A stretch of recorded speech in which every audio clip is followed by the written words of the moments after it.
I really didn't have any reservations. I really just had hope, you know, and curiosity, you know, just to what are they gonna cook up, these crazy cats. It's just been really inspiring. It's been hard, but it's also been, but that's what makes it really good, you know, rolling up the sleeves and trying to realize this dream.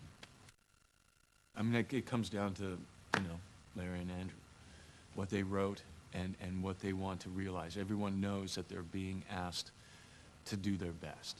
And they're being asked to do their best for something that, for the people involved, find very engaging. How can you not be, you know, excited by getting a chance to hopefully do the best work on this project that you might ever get the chance to do in your creative life, you know? Well, I know personally that we've done things that I don't believe have ever been attempted in Western action cinema before. And the stuff that I had the opportunity to participate in, again, is just so ambitious.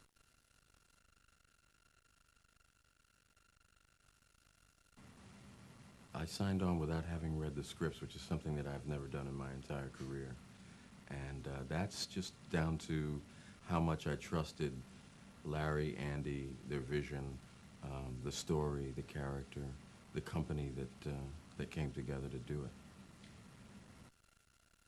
it. You get a script, you sort of imagine what your character's like, you have conversations with your director, you meet with your costume designer, and that starts to come together. You get your makeup thing together, and your character comes together, and then comes the moment where you actually enter that world that a whole group of unseen people have been preparing, planning, and putting together.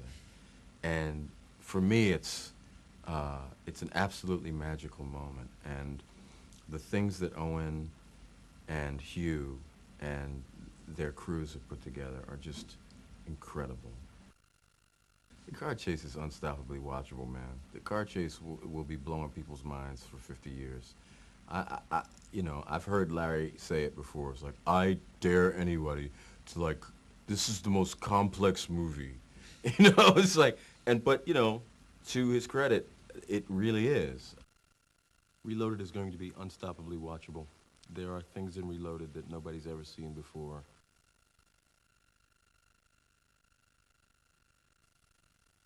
The first Matrix was so beautiful and hard and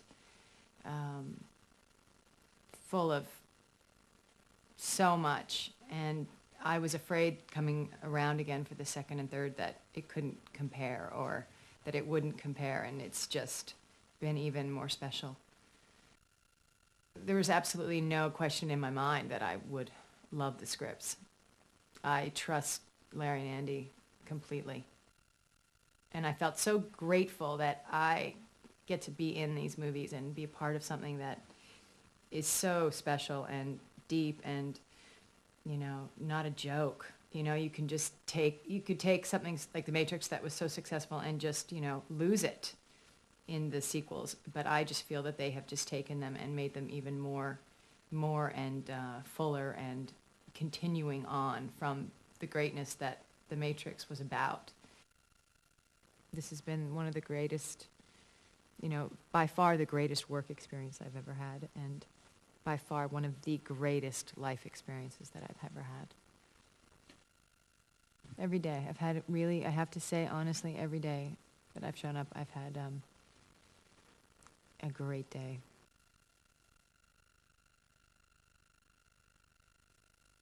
I mean, I really loved working with them on the first one. I particularly enjoyed working with those two, and that was really why I ultimately signed on to do these, was because I thought it would be fun working with them again. The action? Yeah. Well, I guess the action of the first film was something that couldn't have been done 5 years before. we did that first film, and it was breaking new ground, and it was saying, well, we want to do this, we can't do it, so let's work out a way of doing it. And the same's happened with this film. There have been bullet time was invented for the first film. Well, there have been certain things invented for this film in order to create something that was desired.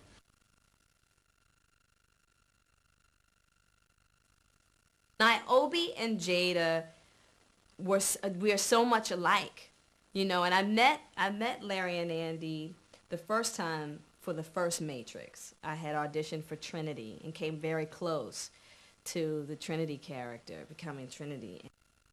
But you know, I just feel like Niobe is so much like myself. She is that personality that I have to fight a lot within my own self, that is constantly making me, you know, just working me into the ground. You know what I mean? Because that's Niobe. She is, you know, she's a soldier. And once she has her mind set on something, you are not going to change her mind, and she's going to do what she wants to do. You know what I mean? And she'll do it until death. You know how sometimes when you say, oh, a sequel's coming out, and your expectation of it is kind of high, but most of the time you get really disappointed?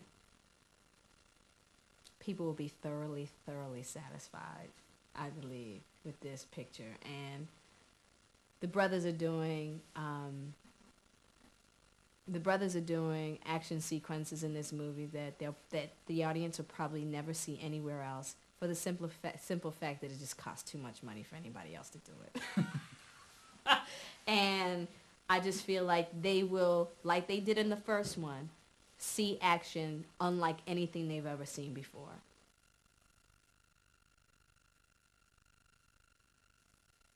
Actually, I have to say that I'm very happy to be involved in this movie because I'm a really big fan of Larry and Andy Wachowski, and I really loved their first film, Bound.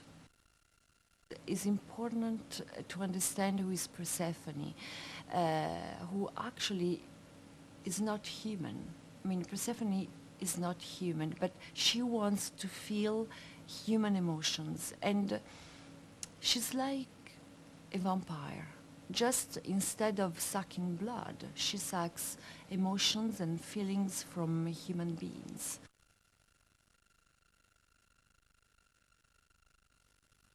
I love the first one. Like, you know, it was one of my dreams to actually get a chance to be in this one. So when it came up, I just like I'm there. I'll do whatever. I'll just let me in. I want to be down. So I'm looking forward to seeing all the stuff that I couldn't be in. All the stuff that I would love to have been in. Like I would love to have been in like a lot of the those fight scenes with Keanu and Hugo.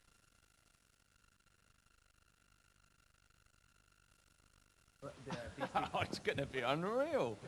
How do you think it's going to turn out? Yeah, it's just going to be, you know, Matrix 1 blew your mind away because of its concepts and its ideals, but also in the way it was shot and the way it looked.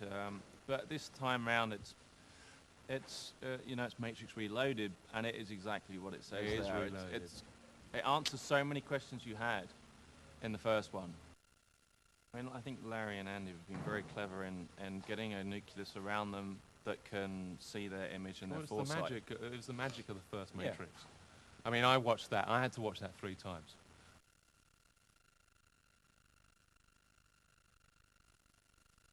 They had the story, and they felt like we're bringing everybody back together again, and we're going to build these sets and make these clothes and get these actors together. We might as well just tell the whole story, because if we just tell part of it and then go back and do them again, it just, you know, it made more sense to just do it all at once. And everybody wanted to come back. It wasn't a situation of trying to convince anybody to come back. It was a question of who we were going to use and how we were going to use them, and what new actors we were going to use to be the new parts.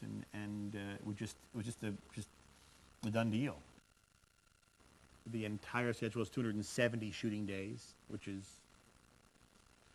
incredible. But when you analyze what was done in those days, it wasn't just the straight shooting of the movie. You're looking at 4 or 5 units sometimes. You're looking at motion capture units. You're looking at universal capture, which is when we're capturing just facial expression. You're looking at that enormous second unit activity. Of course, the first unit, but many first units. You're looking at shooting for the movie, for the video game, shooting scenes for the video game, shooting motion capture for the video game, shooting all different types of blue screen for the video game, blue screen for the movie. And of course, the boys, supervising all this. And the whole picture was made as one movie, and then it was cut in half, and it'll be showed to the audience in two halves. But I mean, it's unbelievable. I mean, the work that Wu Ping and Dion Lam did is just the fight choreography is beautiful, and Keanu and Carrie and Laurence, Hugo. I mean, they really worked so hard, so their movements were quick and crisp, and they all feel and look like they know what they're doing, and it's just a wonderful experience to see and watch the movie get made and then see it completed.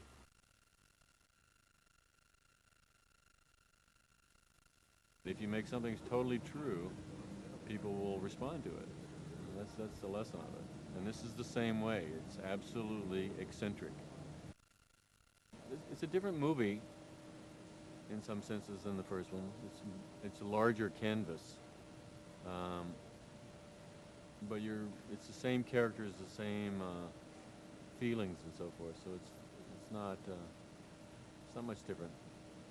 It's a larger canvas, and it's like, as a painter, you take a large painting and a small painting, and it's an entirely different feeling that you're going to come up with. And one tool doesn't, the tools you'd use to use one, to make one, are not necessarily the tools you need for another one.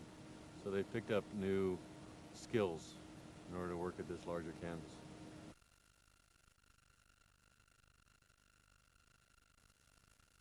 Well, people will have seen Larry and Andy's first film, and when they work, they, I think, write the script and come up with a very solid idea. They're a great script to read.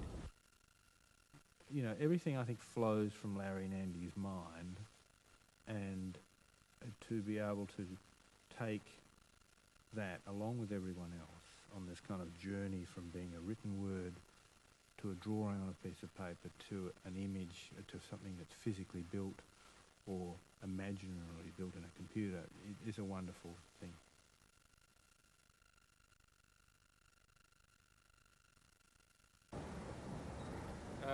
On the freeway, there's going to be a variety of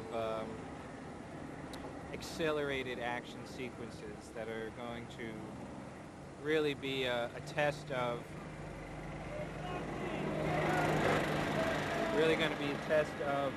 visual effects, helping to seamlessly integrate stunts that seem to be just beyond any physically plausible goal. This particular flick, we are trying a few expanded stunt events. Two that I particularly like would be the one in which the agent jumps from car to car, and that one was coordinated, as were a lot of other ones, through extensive computer planning, and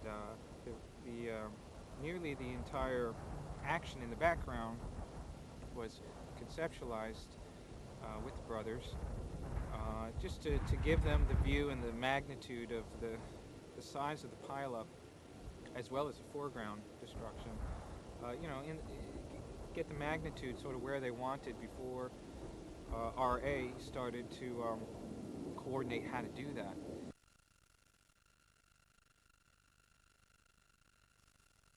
Well, Neo and Trinity each take a long journey in the first movie and become somebody different. So in the time between the end of the first movie and the beginning of the second movie, they've taken another jump, which you'll see when you see the second movie.